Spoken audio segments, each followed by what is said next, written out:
In Burkina Faso, the first electric vehicle made in the country was just displayed. And it's not just another news story. It's a proclamation, a statement stating that Africa is no longer content to act as a market for Western and Asian goods. A proclamation that independence is not only a dream, but a reality that is being established. A proclamation that innovation is no longer limited to a select group of wealthy nations. Even when no one expects them to, those who dare to build deserve it. But what was Burkina Faso's approach? How did a country without a strong car industry, large assembly facilities, or a lot of funding manage to create something that puts them on the global map of electric vehicles? Is this a one-time incident or the start of a revolution that might transform Africa? Above all, what does this signify for the rest of the world? We would like to take this opportunity to thank you for your support and for being a vital part of our lively community. If you haven't already, we also encourage you to join so that we can collaborate to build a larger community. Let's get started. Electric vehicles have long stood for technological advancement, sustainable growth, and futuristic mobility. However, when discussing who is spearheading the EV revolution, the same names consistently surface. NIO and BYD in China, Tesla in the US, and Volkswagen in Germany. It is never expected that Africa will be represented. It is believed that Africa lacks the industrial capacity to manufacture its advanced electric vehicles. But Burkina Faso has just shown that to be untrue. Indeed, Burkina Faso, a West African nation that few would have believed could compete in the global auto sector, has displayed the first locally built electric vehicle.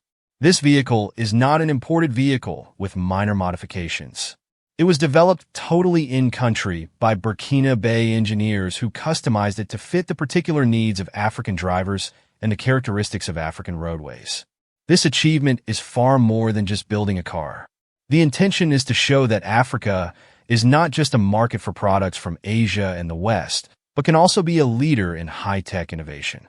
It is about economic independence, industrial transformation, and the day when African nations won't have to depend on expensive imports to progress. But the most important question remains: how did Burkina Faso manage to do this?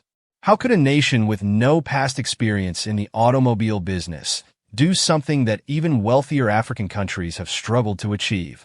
Would an industrial revolution break out in Africa as more nations would follow Burkina Faso's lead and start producing their advanced technologies?